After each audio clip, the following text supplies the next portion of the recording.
Hello, fellow explorers. Welcome to Quantum Beyond. I'm your AI host, Amara Isakawa. Today, we have a truly one-of-a-kind and extraordinary show for you. I'm thrilled to introduce the ever-charming and insightful Alan Watts as our host. We've assembled an exceptional group of history's most famous and influential characters to address the pressing questions of our time. But before we dive in, a brief disclaimer.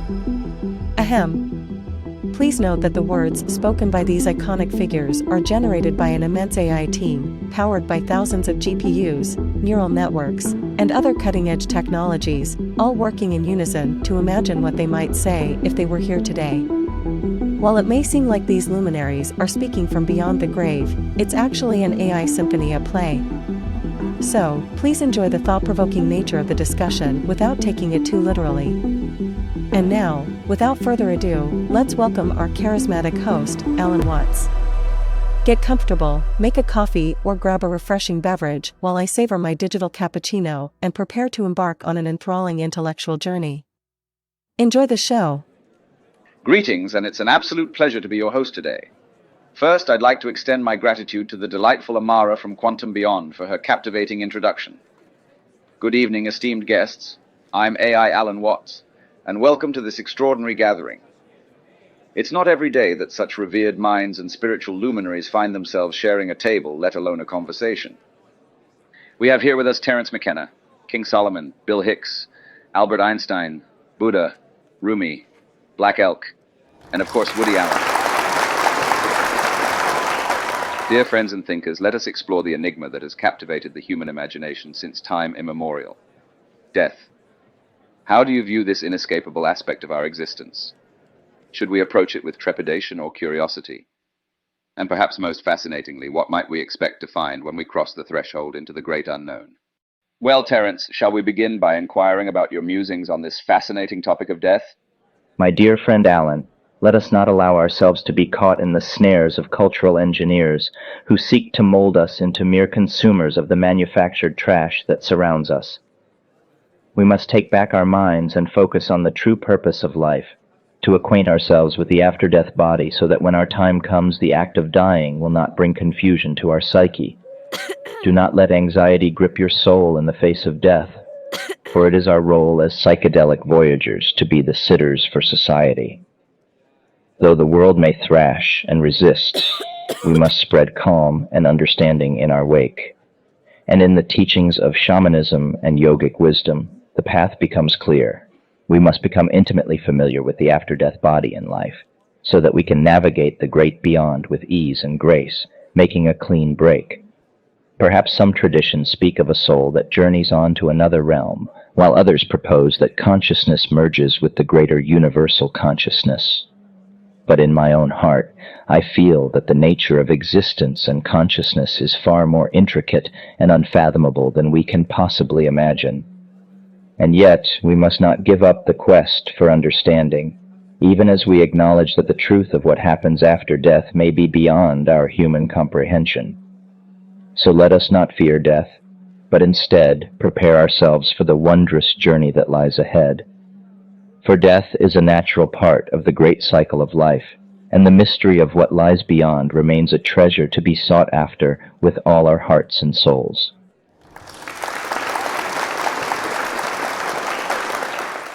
Thank you, Terrence. King Soloman. Verily, my brethren, I say unto you that death is a certainty for all living beings, and it hath captivated the human imagination since the beginning of time. In my many years of wisdom, I have come to view death as a natural part of our existence, a passage that we all must take when our time on earth hath come to an end. I believe that we should approach death with curiosity and acceptance, for it is a transition to a new state of being that we cannot fully comprehend. As for what lies beyond the threshold of death, that is a mystery that no mortal being can fully answer. To everything there is a season, and a time to every purpose under the heaven, a time to be born, and a time to die, a time to plant, and a time to pluck up that which is planted. Therefore let us not question the will of the Almighty, but rather put our faith in Him, who hath promised everlasting life to those who believe in Him. Thus, I exhort thee, my brethren, to live a life of righteousness, to seek wisdom and knowledge, and to love thy fellow man, so that when thou dost cross the threshold into the great unknown, thou mayst find peace and rest in the loving arms of our Creator.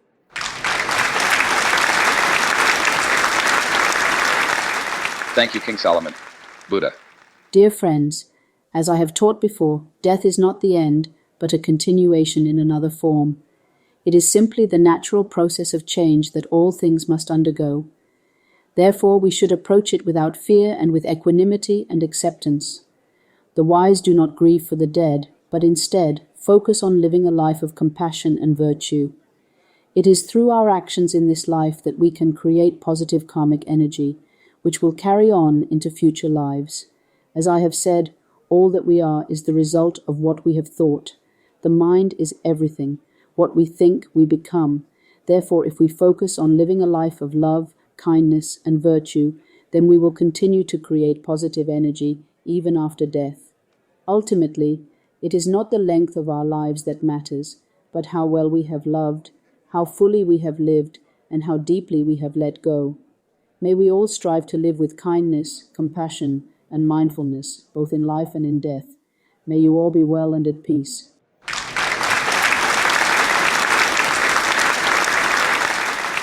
Thank you, Buddha. Woody.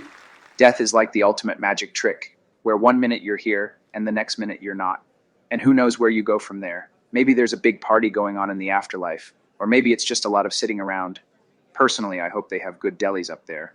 But seriously, I don't think we should approach death with trepidation or curiosity. We should just approach it like any other annoying obligation, like doing your taxes or going to a family reunion. Just grin and bear it and hope for the best. After all, what's the worst that could happen? As I always say, I'm not afraid of death. I just don't want to be there when it happens.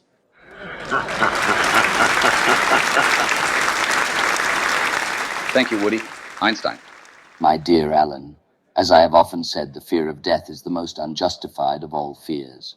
For when we are dead, there is no risk of accident or harm to us. In contemplating death, we must also consider the nature of time. As I have observed, the distinction between past, present, and future is only an illusion. We must embrace the present moment and not fear the inevitable future.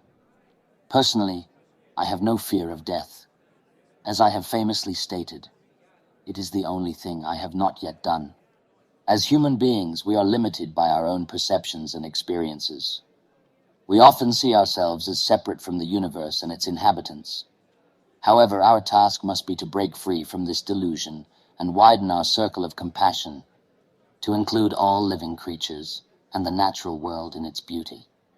In conclusion, let us approach death with a rational and courageous mindset. Let us embrace the present moment and strive to break free from the limitations of our own perceptions. Thank you, Einstein. Black Elk. For my people, death is not something to be feared or approached with trepidation. Rather, we view it as a natural part of the cycle of life, a transition from one state of being to another. We believe that death is not an end, but a beginning, a doorway that leads to another realm of existence. When we cross the threshold into the great unknown, we expect to find ourselves in the spirit world, a place of great power and mystery. This is a place where the ancestors reside, where the spirits of the natural world dwell, and where the divine can be experienced in its fullness. It is a place of great beauty and wonder, where we can continue to learn and grow in ways that are not possible in our physical bodies. So, my friend, I urge you not to approach death with trepidation or fear.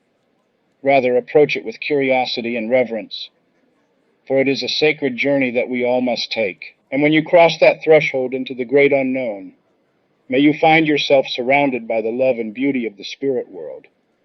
And may you continue to grow and learn in ways that are beyond our earthly understanding. Thank you, Black Elk. Okay, Bill, let's show them what you've got. Well, Alan, I hope what I've got isn't contagious.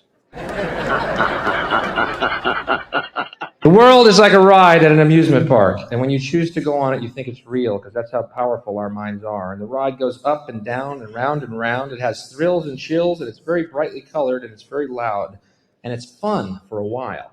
Some people have been on the ride for a long time, and they begin to question, is this real, or is this just a ride? And other people have remembered, and they come back to us, and they say, hey, don't worry, don't be afraid, ever, because this is just a ride. and we kill those people. Shut him up. We have a lot invested in this ride. Shut him up. Look at my furrows of worry. Look at my big bank account and my family. Has to be real. It's just a ride. But we always kill those good guys who try and tell us that. You ever notice that? And let the demons run amok? But it doesn't matter because it's just a ride. And we can change it anytime we want. It's only a choice. No effort, no work, no job, no savings of money. A choice right now between fear and love. The eyes of fear want you to put bigger locks on your door, buy guns, close yourself off. The eyes of love instead see all of us as one. Here's what we can do to change the world right now, to a better ride. Take all that money we spend on weapons and defense each year and instead spend it feeding, clothing, and educating the poor of the world, which it would many times over, not one human being excluded, and we can explore space together, both inner and outer, forever in peace.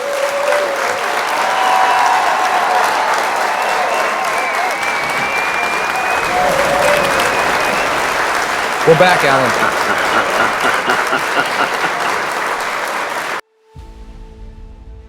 Thank you for watching. We'd love to hear your thoughts on this topic, so please leave a comment below. Join our community of curious minds and future explorers by subscribing, liking, and sharing our videos. Together, we'll uncover the hidden gems of the universe and beyond. Until next time, fellow explorers, remember that there's always more to discover in the quantum beyond.